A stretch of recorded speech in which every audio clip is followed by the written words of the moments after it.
വൈകുന്നേരത്തെ ചായൻ്റെ കൂടെ അല്ലെങ്കിൽ നോമ്പുറക്കുന്ന സമയത്തോ എണ്ണയിലിട്ട് കരിക്കുകയോ പൊരിക്കുകയോ ഒന്നും ചെയ്യാതെ ഉണ്ടാക്കാൻ പറ്റിയ ഒരു അടിപൊളി റെസിപ്പി ആയാലോ. അതും നമ്മുടെ വീട്ടിലുള്ള സാധനങ്ങൾ മാത്രം വെച്ചിട്ട് തയ്യാറാക്കിയെടുക്കുക. ഇതെങ്ങനെയാണ് നമുക്ക് ഉണ്ടാക്കുന്നത് നോക്കാം കേട്ടോ.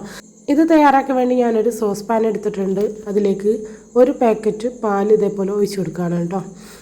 അപ്പോൾ പാലൊന്ന് നമുക്ക് ഒന്ന് തിളച്ച് വരുന്ന സമയമാകുമ്പോൾ നമുക്ക് എന്ത് ചെയ്യാം, ഇതിലേക്ക് ഒരു 2-3 ഏലക്കായ ചേർത്ത് കൊടുക്കാം. അതേപോലെ മധുരത്തിന് ആവശ്യമായ പഞ്ചസാരയും ചേർത്ത് കൊടുക്കാം കേട്ടോ. പഞ്ചസാര ഓവർ ചേർക്കണ്ട കേട്ടോ, നമുക്ക് വേറെയും പഞ്ചസാര നമുക്ക് ചേർക്കേണ്ടതുണ്ട്. അതുകൊണ്ട് കൂടുതലാവണ്ട, ഇതിലേക്കുള്ളത് മാത്രം ചേർത്ത് കൊടുക്കാം കേട്ടോ. അതിനുശേഷം ഞാനിവിടെ 1 കപ്പ് വറുത്ത സേമിയാണ് കേട്ടോ ചേർത്ത് കൊടുക്കുന്നത്. നിങ്ങളുടെ കയ്യിൽ വറുക്കാത്ത സേമിയാണുണ്ടെങ്കിൽ അതൊന്ന് ജസ്റ്റ് ഒന്ന് നെയ്യിലിട്ടൊന്ന് വറുത്തെടുക്കുക കേട്ടോ. അപ്പോൾ അതായത് ഇതേപോലെ നന്നായിട്ടൊന്ന് നമുക്ക് എന്ത് ചെയ്യാം, ഒന്ന് ഇളക്കിയിട്ട് ഇതൊന്ന് കുറുക്കിയെടുക്കണം കേട്ടോ. നല്ല രീതിയിൽ തന്നെ ഈ പാലൊക്കെ ഇതിൽ കിടന്ന് ഒന്ന് വറ്റിയിട്ടൊന്ന് റെഡിയായി വരണം. അപ്പോൾ കൈവിടാതെ നമുക്കിത് എന്ത് ചെയ്യാം, ഇതേപോലെ ഒന്ന് ഇളക്കി കൊടുക്കുക കേട്ടോ. അപ്പോൾ അതേ നമ്മൾ ഈ സേമിയയിൽ ഒഴിച്ച പാലൊക്കെ നല്ല രീതിയിൽ തന്നെ വറ്റി വന്നിട്ടുണ്ട്. ഈ ഒരു സമയമാകുമ്പോൾ നമുക്ക് തീ ഓഫ് ചെയ്യാം കേട്ടോ. കാരണം ഇത് പുറത്ത് വെക്കുമ്പോൾ ഒന്നും കൂടെ ഒന്ന് വറ്റി ബാക്കിയൊക്കെ റെഡിയായി കിട്ടും. അപ്പോൾ ഞാനിതൊന്ന് വേറൊരു പാത്രത്തിലേക്ക് മാറ്റിയതിന് ശേഷം ഈ ഒരു പാന് തന്നെയാണ് കേട്ടോ ഞാൻ വീണ്ടും എടുത്തത്. അതിലേക്ക് ഞാൻ 1 ടീസ്പൂൺ ഇതേപോലെ നെയ്യ് ചേർത്ത് കൊടുക്കുന്നുണ്ട്. നെയ്യ് ഒന്ന് ചൂടായി വന്നാൽ ഇനി നമുക്ക് വേണ്ടത്, ഞാനൊരു 2 നേന്ത്രപ്പഴം എടുത്തിട്ട് തൊലി കളഞ്ഞ് ഇവിടെ ചെറുതായിട്ട് കട്ട് ചെയ്ത് എടുത്ത് വെച്ചിട്ടുണ്ടായിരുന്നു കേട്ടോ. അത് ഇതിലേക്ക് ഇട്ട് കൊടുക്കാം.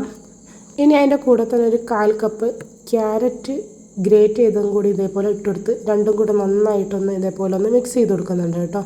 അപ്പോൾ ആ ഒരു പച്ചമണം മാറുന്നത് വരെ നമുക്ക് ഇതേപോലെ ഒന്ന് ഇളക്കി കൊടുത്ത് ഒന്ന് വഴറ്റിയെടുക്കാം കേട്ടോ.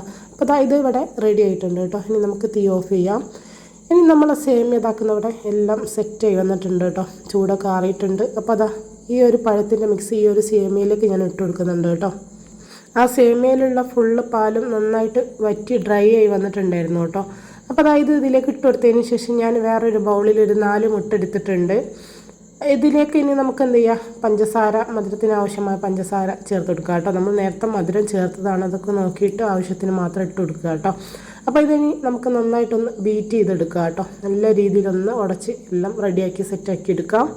അപ്പോൾ അതാ എല്ലാം ഞാൻ റെഡിയാക്കി എടുത്തിട്ടുണ്ട്. ഇനി നമുക്ക് ഈ ഒരു മുട്ടൻ്റെ മിക്സ് നമ്മൾ ഈ ഒരു പഴത്തിൻ്റെ ക്യാരറ്റൊക്കെ ഇട്ട ഒരു മിക്സിയിലേക്ക് നമുക്ക് ഇതേപോലെ ഒഴിച്ചു കൊടുക്കാം കേട്ടോ.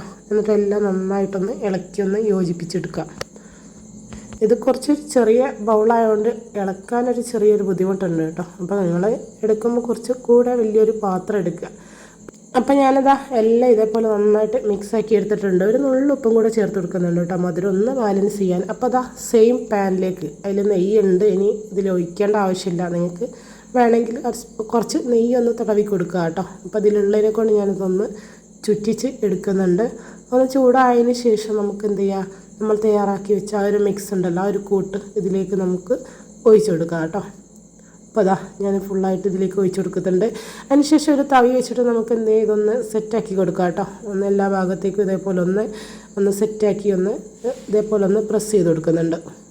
ഇനി നമുക്കിത് ആദ്യത്തെ ആ ഒരു മിനിറ്റ് നമുക്കൊരു കുറച്ച് തീ ഒന്ന് കൂട്ടി കൊടുക്കുക. അതിന് ശേഷം നമുക്കത് കുറച്ച് വെക്കാം കേട്ടോ.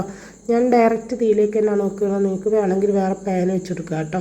അപ്പോൾ ഇത് ഏകദേശം ഒന്ന് സെറ്റായതിന് ശേഷം ഞാനിതിലേക്ക് കുറച്ച് അണ്ടിയും മുന്തിരിയൊക്കെ ഒന്ന് ഇട്ടിട്ടൊന്ന് സെറ്റാക്കി എടുക്കുന്നുണ്ട് കേട്ടോ.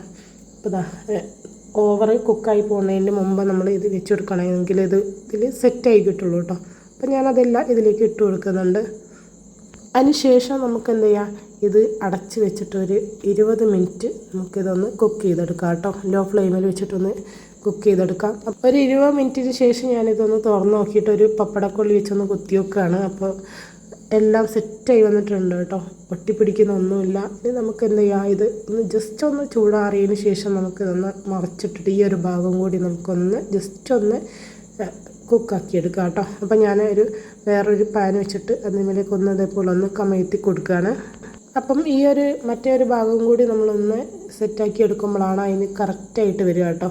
അപ്പോൾ അതാ ഞാനിതൊന്ന് മറച്ചിട്ട് കൊടുത്തിട്ടുണ്ട്. അപ്പോൾ അതാ കണ്ടോ, ഞാൻ ഈ ഒരു ഭാഗം കൂടി ഒന്ന് ലോ ഫ്ലെയിമിൽ വെച്ചിട്ടൊന്ന് കുക്ക് ചെയ്തെടുക്കുന്നുണ്ട് കേട്ടോ. അപ്പോൾ അണ്ടി മുന്തിരിയൊക്കെ ഉള്ളതിനെ കൊണ്ട് തന്നെ ഓവർ സമയം നമ്മൾ വെക്കേണ്ട ആവശ്യമില്ല കേട്ടോ, കരിഞ്ഞു പോകാൻ സാധ്യത ഉണ്ട്. അപ്പോൾ അതേ നോക്കിയ സേമിയയും പഴവും മുട്ടയൊക്കെ വെച്ചിട്ടുള്ള ഒരു അടിപൊളി സ്നാക്സ് തന്നെയാണ്. നല്ല ടേസ്റ്റാണ് കേട്ടോ കഴിക്കാനായിട്ട്. അപ്പോൾ ഉള്ളിൽ നമുക്ക് സേമിയത്തിൻ്റെ ഒരു ഫില്ലിംഗ് ആണ് വരുന്നത്. സൂപ്പർ ടേസ്റ്റാണ് ഇത് കഴിക്കാനായിട്ടോ. പെട്ടെന്ന് തന്നെ ഉണ്ടാക്കിയെടുക്കുകയും ചെയ്യാം. ഇനി ക്യാരറ്റ് ഇല്ലെങ്കിലും കുഴപ്പമൊന്നുമില്ല കേട്ടോ. പഴവും അതേപോലെ സേമിയ വെച്ച് ഇതേപോലെ തന്നെ തയ്യാറാക്കി എടുക്കാൻ പറ്റുന്നതേ ഉള്ളൂ. അപ്പോൾ അതാ കണ്ടോ, നല്ല സേമിയൊക്കെ ഉള്ളിൽ പാലിൻ്റെയൊക്കെ ആ ഒരു ഫില്ലിങ് വരുമ്പോൾ നല്ലൊരു ടേസ്റ്റിനാണ് കേട്ടോ. ട്രൈ ചെയ്ത് നോക്കണേ എല്ലാവരും മറക്കാതെ. അപ്പോൾ ഇതുപോലുള്ള സിമ്പിൾ റെസിപ്പിക്കായിട്ട് നമ്മുടെ ചാനൽ സബ്സ്ക്രൈബ് ചെയ്യാനും മറക്കരുത്.